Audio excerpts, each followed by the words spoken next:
on reste dans le domaine de la publicité, de la publication et de la chimie, avec l'intervention de Pierre-Yves Lacour, donc d'écrire des savoir-faire, publier des sciences, le vert de gris dans le Montpellier des Lumières.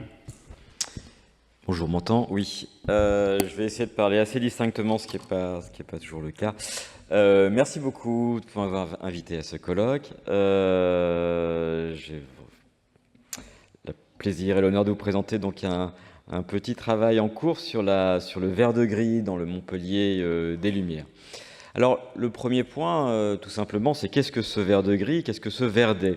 Alors, premier abord, ça désigne une rouille verte et bleue, du cuivre ou d'un alliage à partir de cuivre. C'est ce qu'on peut appeler le sens générique. Et puis, il y a un deuxième sens qu'on pourrait qualifier de sens spécifique, quand il désigne un acétate de cuivre, de cette couleur, qui se prépare, nous dit Montet, sur lequel on viendra depuis plusieurs siècles à Montpellier. Alors, ce produit chimique, au XVIIe, au XVIIe, au XVIIIe, il va donner lieu à une multitude d'usages en médecine, en chimie, mais surtout en peinture, en raison de sa couleur, pour préserver les bois des intempéries, et puis en teinture, comme colorant.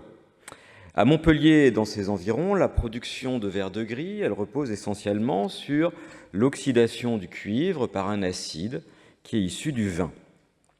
Alors le cuivre est importé du monde germanique, mais aussi de Barbarie et parfois de la mine de Saint-Bel. Quant au vin, il vient des diocèses proches de la ville, comme on le verra. Le verdet montpelliérain est le plus souvent vendu très loin, notamment en Hollande, et il s'agit typiquement d'une production d'exportation inscrite dans le grand commerce européen. Alors, la production de verdet est particulièrement importante dans le Bas-Languedoc, en particulier dans 3 espaces que vous voyez ici. Ça s'appelle la plaine de Fabrègues, la grande plaine viticole de l'Hérault, ici, et puis bien sûr ici à Montpellier. Dans la ville et ses environs, à la fin de l'Ancien Régime, le commerce de verdet produirait environ 500 000 livres par an, ce qui correspond plus ou moins au 60e du commerce languedocien, ce qui en fait de très loin la première industrie provinciale en dehors du textile. Elle s'insère dans un secteur économique qui est celui de la chimie au XVIIIe siècle, qui intègre la pharmacie, mais également la parfumerie, 2 grandes activités économiques de la ville de Montpellier. En 1752, les chiffres ici encore sont assez étonnants, cette production ferait vivre environ 600 familles dans la ville de Montpellier. Alors le verdet va donner lieu à de très nombreux textes de la période moderne. Comme l'a remarqué Henri Michel, il n'est pas un seul rapport d'intendant, pas un seul récit de voyage de l'époque moderne qui ne le mentionne. Parmi ses administrateurs, parmi ses littérateurs, parmi ses savants, quelques auteurs décrivent tout particulièrement les manières de le fabriquer. C'est le cas de Thomas Plater, en 1595, c'est le cas de John Ray en 1675, de John Locke l'année suivante. Au siècle suivant, le chevalier Loret, c'est surtout 2 académiciens montpelliérains, le médecin Jacques Serrane, lui-même petit-fils d'un démonstrateur de chimie, et l'apothicaire Jacques Montet, qui est la principale figure montpelliéraine pour l'Académie des sciences à la fin du XVIIIe, vont décrire ses pratiques. Ces 3 individus sont liés, tous les 3, d'une manière ou d'une autre, à la Société royale des sciences de Montpellier, l'Académie de la ville, qui est une des plus grandes académies provinciales au XVIIIe. La manière de produire le verdet donne lieu donc à une série de 5 textes d'académiciens, un mémoire de Serrane daté de 1711, et surtout 3 mémoires de Montet, dont on parlera beaucoup, datés de 1750, 1753 et 1776, ainsi que d'une notice parue dans l'encyclopédie en 1765. Alors Montet est typiquement un intermédiaire culturel entre le monde artisanal auquel il appartient comme apothicaire et le monde savant auquel il participe de plein pied comme académicien et encyclopédiste.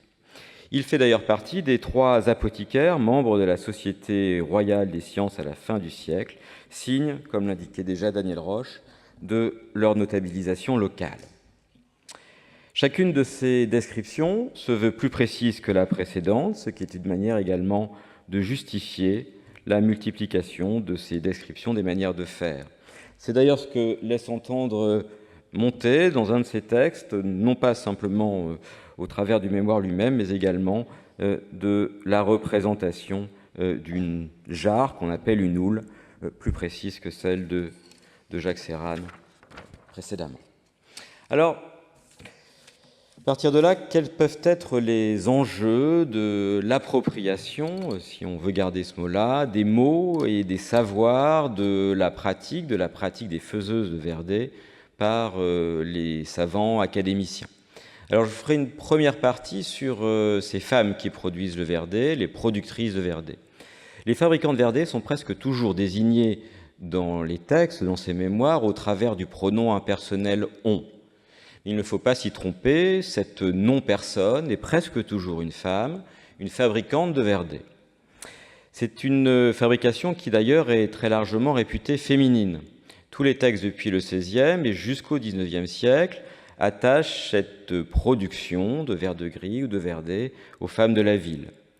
L'inspecteur du Verdet Gabelier, d'ailleurs, écrit au milieu du siècle « S'il s'est trouvé des hommes qui aient voulu aider leurs femmes, ils ont été hués par les autres femmes comme faisant une chose qui ne serait pas de la dignité de l'homme. » Plus intéressant encore, me semble-t-il, une note d'Aigrefeuille, qui est l'historien de la ville et qui publie une histoire de la ville en 1737, avec un chapitre consacré aux statuts et coutumes de la ville.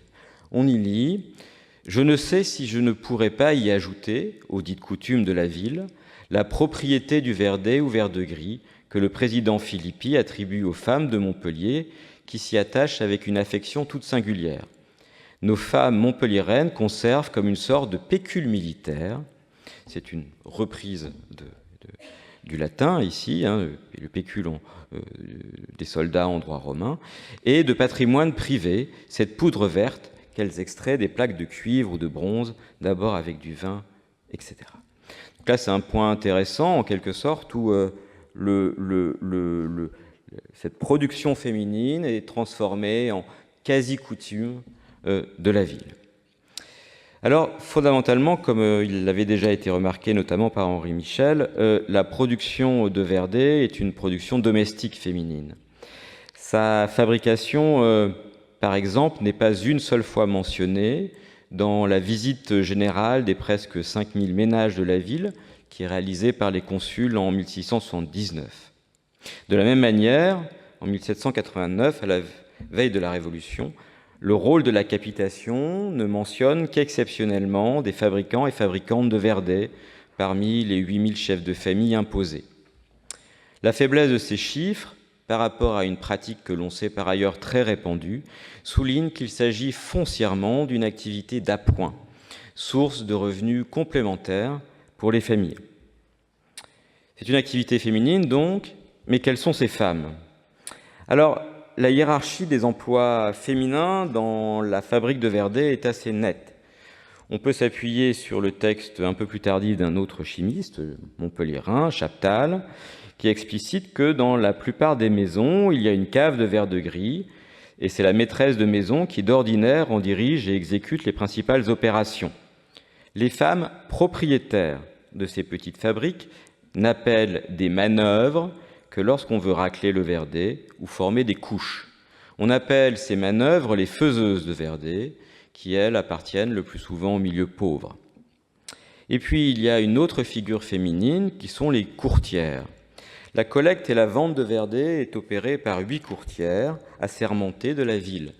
8 courtières pour 600 familles, cela fait en gros une courtière pour 75 ateliers, dont le métier est très encadré par un règlement de 1711. Elle livre le Verdet au bureau du poids du roi, où il est vérifié, et puis le porte au marchand. Production et collecte sont donc 2 activités féminines encadrées par des hommes au niveau notamment commercial. L'amont et l'aval de la production et de la collecte est en effet ordonné, coordonné par les négociants de la ville qui apportent le cuivre et commercialisent la poudre. Et puis il y a une deuxième forme d'encadrement masculin également, c'est la surveillance de la qualité de la production, qui est surveillée par un inspecteur qu'on appelle l'inspecteur du Verdet, sur le modèle de l'inspecteur des manufactures, et qui dépend directement de l'intendant du Languedoc. Avec son commis, il vérifie la qualité de la production, son humidité, son intégrité, et délivre un certificat de visite et un certificat d'expédition. Ces deux pratiques assurent ce que Jean-Claude Martin a pu appeler la traçabilité du produit. Le Verdet, produit par des femmes, encadré par des hommes, leur offre, et je crois que c'est un point assez décisif, une plus grande autonomie dans la ville. Cette question de l'autonomie des femmes est, me semble-t-il, assez intéressante et neuve ici. En 1710, lors d'une vente à Lancan qu'a repéré une étudiante de thèse d'Aix qui s'appelait Claire Huet, les biens cédés d'une productrice sont essentiellement du Verdet, du cuivre, des jarres, qui sont appelées les houles, et des ustensiles de production, le tout pour 110 livres, ce qui n'est pas du tout une somme négligeable. Deuxième remarque liée à cette vente à Lancan, tous les biens qui sont vendus et qui se rattachent à la production de Verdet sont achetés par deux autres femmes que l'on devine également être productrices de Verdet, propriétaires des rares instruments nécessaires à sa fabrication. Et puis en dehors de la production, de l'échange des moyens de production, il y a également la question de la consommation. On a une trace intéressante chez Thomas Plater, et puis en plus encore chez Pierre Prion, qui est passé par la ville en 1710-1712, et qui explique que l'on y voit les femmes faire le Verdet, et du prix de cette marchandise, elles en achètent leurs bijoux et leurs toilettes, le reste est employé en fruits et tourtes pour les collations qu'elles aiment à faire très souvent entre elles et leurs amis, ou pour les talonnets pour leurs souliers. Autrement dit, par les revenus qu'elles tirent de la fabrication du Verdet, les femmes s'assurent une plus grande autonomie, en particulier en matière de consommation, qui en quelque sorte sort les revenus tirés de cette production, on va dire, du panier familial. Alors, à partir de là, quelles sont les pratiques de ces productrices ? Alors, les pratiques des fabricantes, elles sont connues au travers de plusieurs textes que j'ai présentés en introduction et qui ont tous en commun d'avoir été rédigés par des hommes lettrés. C'est typique de la relation d'écriture propre à l'écriture historique au sens étymologique, c'est-à-dire les formes descriptives et pas simplement historiennes, qui distinguent ceux qui écrivent et ceux, ici celles, qui sont écrites. Alors on va parler dans un tout premier temps de la cave et de la marmite. La production s'opère à domicile, avec un équipement réduit. Et on observe très largement, on y reviendra, un transfert des mots et des pratiques de la sphère domestique à la sphère du travail. La cave d'abord. La production de Verdet se fait essentiellement dans les caves des maisons, dont les ouvertures sont murées, et souvent avec un point chaud l'hiver. Or, comme l'écrivent Daniel Fabre et Jacques Lacroix, dans la plaine languedocienne, en pays vigneron, les caves relèvent foncièrement du domaine viril. Les femmes investissent ainsi cet espace réputé masculin avec leurs ustensiles de production. Et puis en dehors de ces caves, il y a les instruments, et le principal de ces instruments, c'est ce qu'on appelle les houles. Alors le mot houle vient de la langue vulgaire du pays, comme l'indique Montet, c'est-à-dire de la langue d'oc, et il vient du mot hola, qui est prononcé oula, qui est traduit par marmite dans le dictionnaire languedocien de Pierre-Augustin Boissier de Sauvage. Alors, la marmite renvoie, là encore, typiquement à la cuisine des femmes, ce qu'avait notamment souligné, pour un objet tout à fait différent, Yvonne Verdier. On aurait tendance à lire cette féminisation du métier comme la naturalisation d'une forme de travail qui est inscrite dans le prolongement du travail domestique féminin. Il faut également s'intéresser aux mots utilisés par ces femmes. Les termes de l'art. Serran et Montet définissent les mêmes termes de l'art de la production du Verdet qui sont souvent mis en italique. Lisoul, aviner, nourrir le Verdet, cotonner, couvage. Ces termes, précise Montet, sont ceux des faiseuses de Verdet. Les expressions couver, nourrir le ver de gris renvoient également à la figure de la maternité. Et puis certains textes, celui du chevalier de Laurès et plus encore celui plus tardif de Chaptal, donnent certains mots en occitan, koufidou, desafouga, koua, etc. Ces termes correspondent à une transcription phonétique et à une francisation du vocabulaire occitan. Par exemple, koua vient du verbe koar, prononcé koua, qui signifie couver.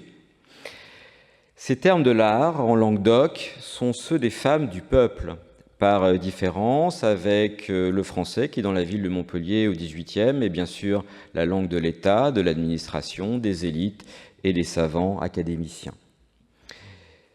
Quelle pratique peut-on tirer de ces femmes à partir des textes des savants?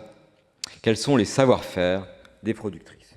Alors les savoirs pratiques résultent, on le dit souvent, de la connaissance par expérience. Il s'agit d'un savoir qui est essentiellement féminin ici. Par exemple, on peut lire que les femmes connaissent si fort le dommage que l'huile peut porter à leur travail, que, etc. Ces savoirs pratiques ne sont pas mis par écrit par les faiseuses.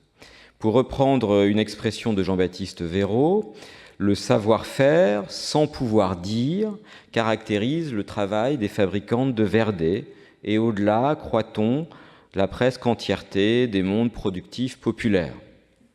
Ces savoir-faire ne sont pas énoncés par les faiseuses, mais observés par les savants. D'où la question, comment ces ouvrières sont-elles observées par les savants, et d'abord par Montet. Montet va multiplier les observations de leur manière de faire, mais aussi les observations des caves et des houles. Il s'appuie sur leurs témoignages oraux, mais il le précise simplement en deux occasions.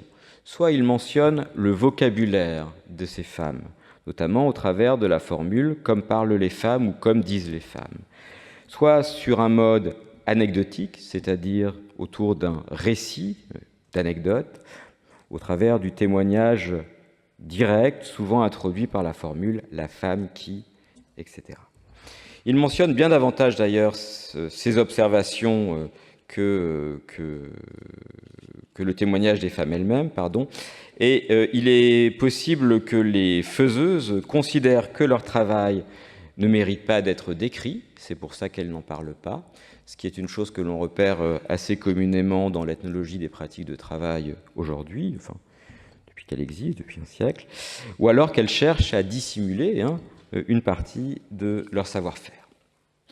Troisième point, la question de la variation des pratiques. Alors les approches du savoir-faire ou des savoir-faire artisanaux, me semble-t-il, valorisent trop souvent l'unité des techniques artisanales. Je voudrais ici, au contraire, montrer la diversité des manières de produire le ver de gris par ces femmes. Alors il faut d'abord commencer par ce qu'on appelle le procédé de Montpellier, en présentant sa chaîne opératoire. Cette chaîne opératoire connaît deux temps. Dans un premier temps, les lames de cuivre, qui sont généralement chauffées, sont mises en contact avec un acide de vin et les rafles dans les jarres. Dans un second temps, une fois le processus enclenché, les plaques de cuivre sont couvées dans un drap imbibé d'un liquide, de vin, de vinasse ou d'eau. Enfin, les faques de cuivre sont raclées avec un couteau pour en séparer le verdet. Mais à partir de ces quelques traits communs à la pratique, beaucoup de choses diffèrent d'une cave à l'autre, comme d'un bout à l'autre du siècle.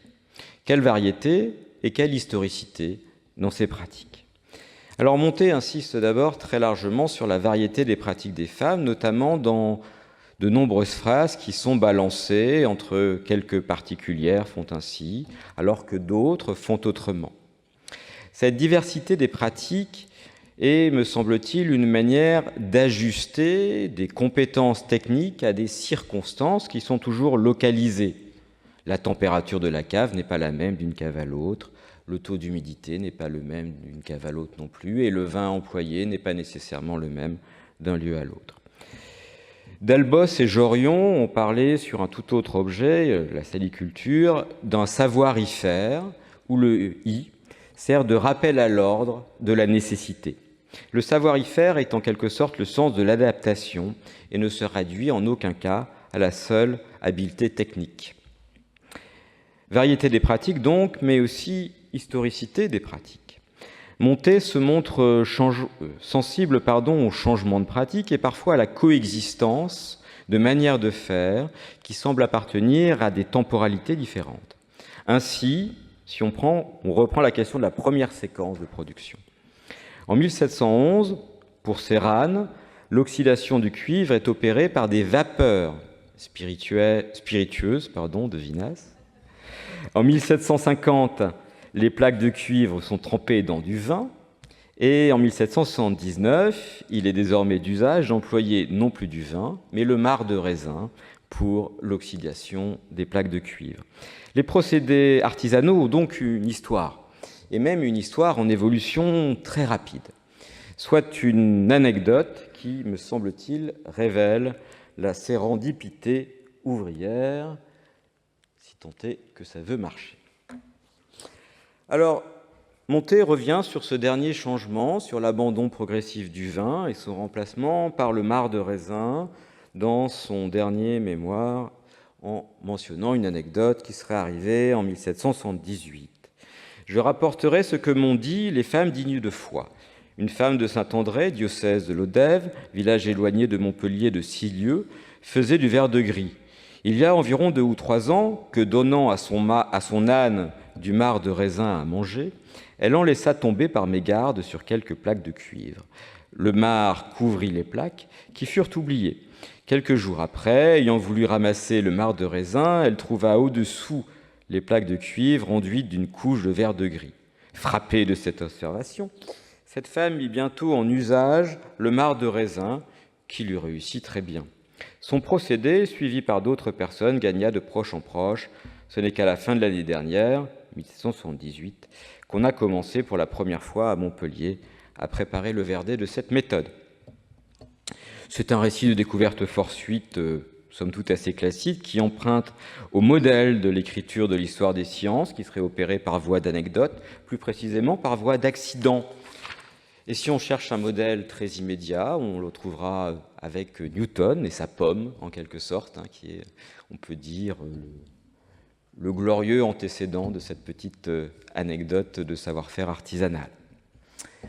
Point suivant, je voulais vous parler de la question du mystère des lieux et du secret, et on pourrait mettre des guillemets autour de secret, des pratiques.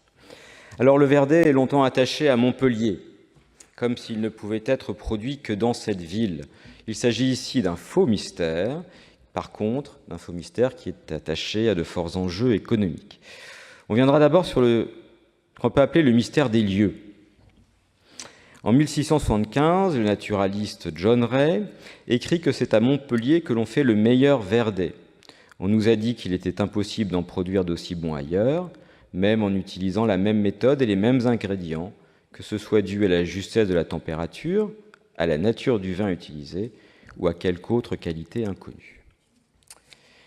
Un siècle plus tard, un poète, Rosset, magistrat montpelliérain par ailleurs, écrit que c'est une chose remarquable que le vert de gris ne réussit que dans les caves de Montpellier et dans celles de quelques villages des environs.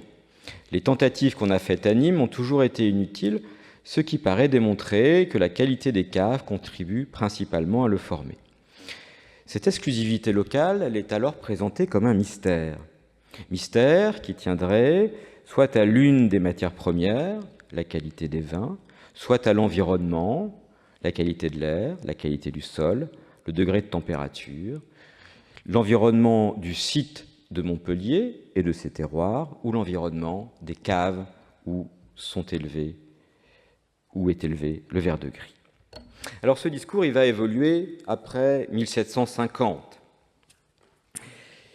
Ce discours, d'abord, jusque dans 1750, il est, semble-t-il, largement utilisé, diffusé et très probablement également colporté par les premiers intéressés, que sont les fabricants et les négociants de Verdet, pour défendre leur production sur le marché européen. Elle est en tout cas, cet caractère exclusif, rapporté par l'inspecteur du Verdet Gabelier dans son mémoire de 1751. Mais à la même époque, une année plus tôt, Montet va souligner qu'on pense communément qu'on ne peut en faire qu'en cette ville et dans quelques autres lieux voisins. Mais je suis persuadé qu'on peut en faire partout si on connaît le procédé et si on veut se procurer les vins propres à cette opération. 1750, dans les 30 années qui suivent, le mystère semble être complètement résolu. Le bon Verdet suppose tout simplement un vin fort en alcool, tels que ceux que produisent la plaine viticole, non loin de Montpellier. Quels sont les enjeux économiques de cet exclusivisme montpelliérain? La question de l'inscription locale des industries chimiques est régulièrement abordée par les académiciens de la ville de Montpellier. En 1765, Montet va décrire le procédé dit de Grenoble de fabrication du Verdet cristallisé et insister sur le caractère secret de sa préparation par les fabricants grenoblois. En ce cas, et en quelques autres encore, c'est ainsi le cas par exemple de la teinture qui est issue de la Morelle, à Grand-Galargue, pas très loin de Montpellier non plus, vers Nîmes, montre que les questions de secret de fabrication sont très évidemment prises dans des enjeux économiques qui sont les enjeux des fabricants, mais également dans les enjeux de publication qui sont ceux des académiciens, soit justement, très précisément, le cas du Verdet et de la négociation du secret du verre de gris. En 1750, Rath, qui est le secrétaire de la Société royale de Montpellier, va écrire à Fouchy, son homologue de l'Académie des sciences de Paris, en réponse à la demande d'un mémoire pour les histoires et mémoires de l'Académie royale des sciences. Vous trouverez peut-être, monsieur, qu'on s'est déterminé bien tard à vous envoyer un mémoire sur cette matière. Je ne vous dissimulerai point que nous avons été retenus jusqu'ici par la crainte de nuire à nos concitoyens, qui seuls sont en possession de faire le Verdet. Cette crainte nous paraissait fondée, mais d'un autre côté, nous n'avons pas cru qu'il nous fût permis d'avoir des secrets pour vous. Vous verrez, par le mémoire de M. Montet, que nous ne voulons rien vous cacher. Si vous ne pouvez réussir à faire du Verdet, ce sera la faute de vos vins. Il ne manque rien, désormais, à votre instruction. Pour l'Académie provinciale, il est important, nous dit-on, de ne pas fragiliser une activité économique qui est essentielle pour la ville, puisqu'elle fait vivre 600 familles. Et parmi ces gens qu'elle fait vivre, il y a Rath lui-même, puisque les fouilles opérées par l'INRAP ont réussi à montrer qu'au rez-de-chaussée de l'hôtel particulier qu'il occupait était présent un laboratoire de production de Verdet. Alors, la publication du procédé de fabrication du Verdet, qui est entendu ici à tort comme la divulgation d'un secret artisanal, elle sert quand même à quelque chose. Elle sert la carrière savante de Montet, qui va se faire voir 3 fois de suite à l'Académie des sciences de Paris, où il envoie 3 mémoires successifs sur la question. Mais elle sert également les intérêts de l'Académie montpelliéraine eux-mêmes, qui, en quelque sorte, au travers de ses envois, fait vivre son lien avec sa grande sœur parisienne. Question suivante que je voulais voir avec vous, la question du partage des savoirs. Alors, le savoir sur la production du Verdet est partagé entre les productrices et le savant. La notion de partage étant bien sûr employée ici dans ces deux acceptions, à la fois comme chose en commun et comme dissociation des connaissances. Premièrement, les corps sensibles. Alors, le premier corps sensible dont je voudrais parler, c'est celui de Montet. Que fait Montet avec son corps? Il goûte les efflorescences blanchâtres sur le Verdet. Il sent les odeurs dans l'air. Il regarde, en particulier, il regarde avec la bougie dans les houles. Il repère au toucher la viscosité des vins blancs. Seul l'ouïe, finalement, est absence. Alors ces usages des sens caractérisent, me semble-t-il, très bien l'économie sensorielle de la pharmacie et de la chimie au siècle des Lumières, économie sensorielle d'ailleurs assez foncièrement différente de celle que l'on connaît en histoire naturelle, par exemple en botanique. Et puis les faiseuses. Les faiseuses de Verdet, il écrit « J'ai parlé ailleurs d'une odeur d'éther. Elle est encore un moyen de juger de la réussite de l'opération, et ce moyen est connu des femmes qui préparent le verre de gris. Elle touche également les lames pour s'assurer de leur humidité au relais. » Finalement, ces deux économies sensorielles, celle de Montet et celle des faiseuses, nous paraissent assez peu différenciées. La seule différence étant ici dans l'usage du goût, qui est, il est vrai, fondamental dans la chimie et la pharmacie à la fin du XVIIIe encore. Ces corps sensibles sont donc homologues en quelque sorte, mais qu'en est-il des savoir-faire partagés? Une notion importante que l'on repère dans ces textes est celle de coup d'œil. Montet indique que le temps du relais et de la nourriture du verre de gris n'est pas fixé. Seul le coup d'œil décide de sa perfection. Le coup d'œil passe ici, paradoxalement, non pas par le regard, mais d'abord essentiellement par l'odorat. On peut le dire, les faiseuses de Verdet ont du flair, terme qui s'emploie dès le XVIIIe siècle pour signifier, d'après le dictionnaire de l'Académie, pressentir, prévoir. Le coup d'œil, c'est ainsi savoir déterminer le bon moment de placer le cuivre dans les houles, moment qui, l'été, ne dure qu'une journée. Il faut savoir repérer le point de fermentation, qui est l'instant à saisir, le kairos. L'expérience est fondamentalement une manière de maîtriser les aléas des processus physiques et de connaître ce bon moment. Et puis il y a les tours de main. Montet parle à 2 reprises des tours de main. On sait que tout dépend dans la plupart des opérations chimiques d'un tour de main, que le bon chimiste praticien attrape par le long usage de travailler. Aujourd'hui que la chimie a fait tant de progrès, en éclairant la partie des arts qui est de son ressort, on a trouvé qu'il ne falloit qu'un tour de main pour le Verdet faire bien cristalliser.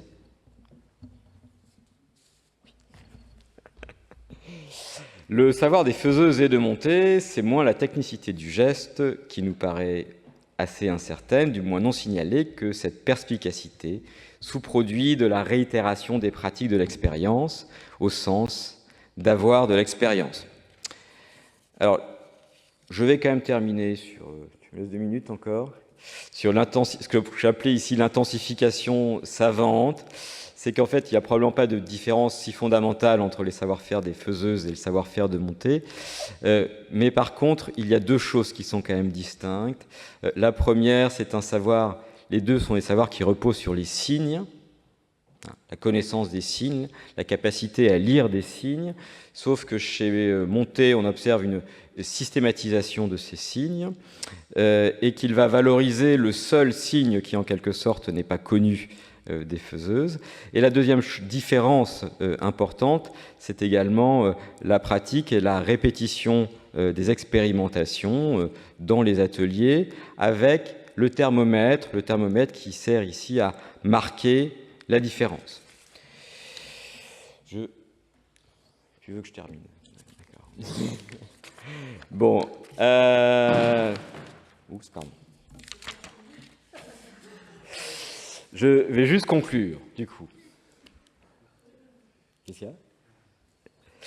Alors, les descriptions savantes des pratiques artisanales, comme d'ailleurs des pratiques paysannes, pour le Verdet comme ailleurs, ne peuvent être réduites, me semble-t-il, à l'ambition formalisatrice des réductions en art. Le terme description doit être pris davantage au sérieux puisqu'il permet d'accueillir la diversité des manières de fabriquer et l'historicité des procédés de fabrication. Les savoir-faire de la production du Verdet sont au point de rencontre de plusieurs dominations sociales. Le populaire, les femmes et l'occitan face à l'élite savante, les hommes et le français. Et ces savoir-faire sont aussi une ressource pour l'autonomie des femmes, leur permettant d'investir certains espaces réputés masculins et d'en tirer profit.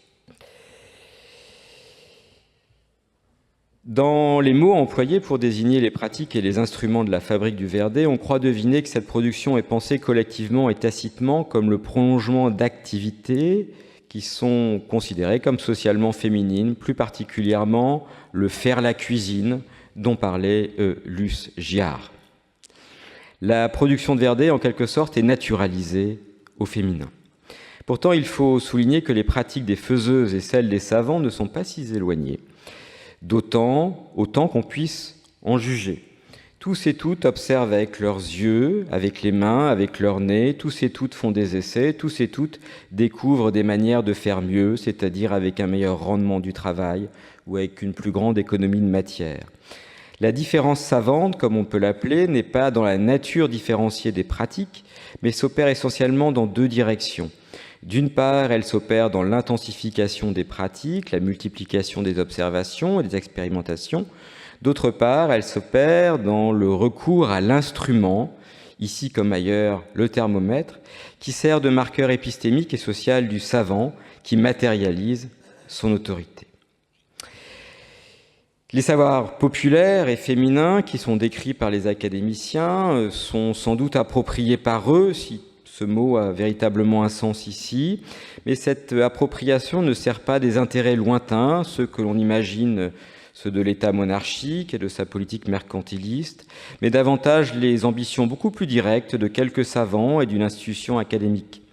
Montet, la Société royale de Montpellier, révèlent les faux secrets de fabrication par leur publication, ce qui est une manière d'exister aux yeux de l'Académie des sciences de Paris, aussi bien pour le chimiste que pour l'Académie provinciale.